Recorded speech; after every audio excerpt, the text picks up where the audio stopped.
আসসালামু আলাইকুম। আজকে যে সরকারি চাকরির নিয়োগ বিজ্ঞপ্তি নিয়ে কথা বলবো, এটি হচ্ছে বাংলাদেশ চা বোর্ডের একটি নিয়োগ বিজ্ঞপ্তি। এখানে আপনারা বাংলাদেশের সকল জেলা থেকে আবেদন করতে পারবেন। শুধুমাত্র অষ্টম শ্রেণী পাশ হলে আবেদন করা যাবে। নারী পুরুষ উভয় প্রার্থীরা আবেদন করতে পারবেন। এছাড়াও যারা এসএসসি এবং এইচএসসি পাস আছেন তারাও কিন্তু আবেদন করতে পারবেন। আজকের এই ভিডিওতে এই নিয়োগ বিজ্ঞপ্তি সম্পর্কে বিস্তারিত তথ্য থাকবে, কিভাবে আবেদন করতে হবে, কোন কোন পদের বিপরীতে কী শিক্ষাগত যোগ্যতার প্রয়োজন আছে এবং কত টাকা ফি প্রেরণ করতে হবে, বিস্তারিত তথ্য এই ভিডিওতেই পাবেন। তো যারা আবেদন করতে ইচ্ছুক তারা ভিডিওটি অবশ্যই না টেনে দেখার চেষ্টা করবেন, টানলে অনেক কিছুই মিস হয়ে যেতে পারে। সর্বশেষ যে পদটি আছে 13 নম্বর পদ, এখান থেকে আমরা আলোচনা শুরু করব। কুক কাম বেয়ারার পদসংখ্যা 2টি। অষ্টম শ্রেণী পাশ হলে এখানে আবেদন করা যাবে। সেক্ষেত্রে সুস্বাস্থ্যের অধিকারী হতে হবে এবং রন্ধন কাজে সহযোগিতা করার অভিজ্ঞতা থাকতে হবে। বেতন স্কেল 8,250 থেকে 20,010 টাকা। 12 নম্বর যে পদটি আছে এটি হচ্ছে চেইনম্যান, পদসংখ্যা 2টি। অষ্টম শ্রেণী বা জেএসসি পাশ হলে আবেদন করা যাবে। এরপর হচ্ছে অফিস সহায়ক, পদসংখ্যা 6টি। অষ্টম শ্রেণী পাশ হলে আবেদন করা যাবে। সেই সাথে সুস্বাস্থ্যের অধিকারী হতে হবে। বেতন স্কেল 8,250 থেকে 20,010 টাকা।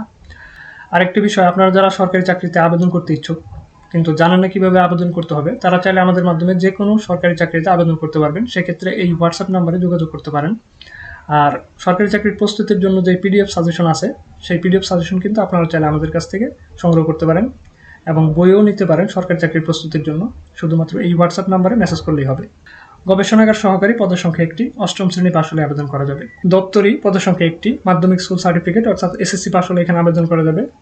বেতন স্কেল 8,500 থেকে 20,570 টাকা। কুক বা বাবুর্চি, পদসংখ্যা 1টি। অবশ্যই এসএসসি পাশ হতে হবে এবং রন্ধন কার্যে অভিজ্ঞতা থাকতে হবে। 7 নম্বর পদটি হচ্ছে গাড়ি চালক, পদসংখ্যা 2টি। এই ড্রাইভার পদের বিপরীতে কোনো শিক্ষাগত যোগ্যতার কথা উল্লেখ করা হয়নি, শুধুমাত্র লাইসেন্সের কথা বলা হয়েছে, অর্থাৎ লাইসেন্স থাকলে আপনি আবেদন করতে পারবেন। জেনারেটর অপারেটর, পদসংখ্যা 2টি। ভারী ডিজেল ও পেট্রোল জেনারেটর ও ইঞ্জিন চালনায় অভিজ্ঞতা সহ অষ্টম শ্রেণী পাস লাগবে। সহকারী শিক্ষক শরীরচর্চা, পদসংখ্যা 1টি।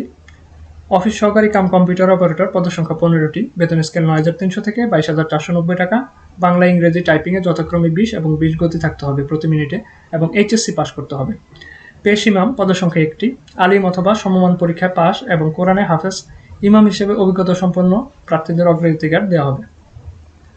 2 নম্বর পদটি হচ্ছে খামার ও গুদাম সহকারী, পদসংখ্যা 1টি। প্রথম যে পদটি আছে এটি হচ্ছে প্রধান শিক্ষক প্রাইমারি, পদসংখ্যা 1টি। বেতন স্কেল 10,200 থেকে 24,680 টাকা। বিএড সহ দ্বিতীয় শ্রেণীর স্নাতক ডিগ্রি থাকতে হবে। এখন বলে দেব কিভাবে আবেদন করতে হবে, কত তারিখের মধ্যে আবেদন করতে হবে এবং প্রার্থীর বয়স কত হতে হবে। 26/7/2026 তারিখের মধ্যে প্রার্থীর বয়স অবশ্যই 18 থেকে 32 বছরের মধ্যে হতে হবে। এর থেকে বেশি বা কম হলে আবেদন করতে পারবেন না।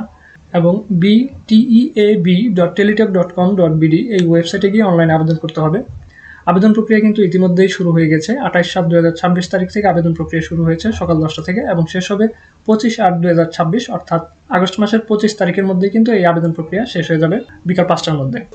পরীক্ষার ফি বাবদ 1 থেকে 7 নম্বর পদের জন্য সর্বমোট 112 টাকা টেলিটক সিমের মাধ্যমে প্রেরণ করতে হবে।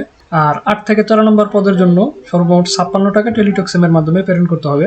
এখানে এসএমএস এর ফরম্যাটটি কিন্তু দেওয়া আছে, কিভাবে এসএমএস করতে পারবেন। BTEAB স্পেস ইউজার আইডি লিখে সেন্ড করবেন 16322 নাম্বারে।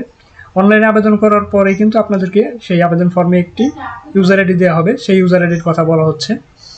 এরপরে এভাবে একটি এসএমএস করার পরে আপনাদেরকে তারা একটি ফিরতি এসএমএস একটি পিনকোড দিবে। সেই পিনকোডটি পাওয়ার পরে আরও একটি এসএমএস করতে হবে।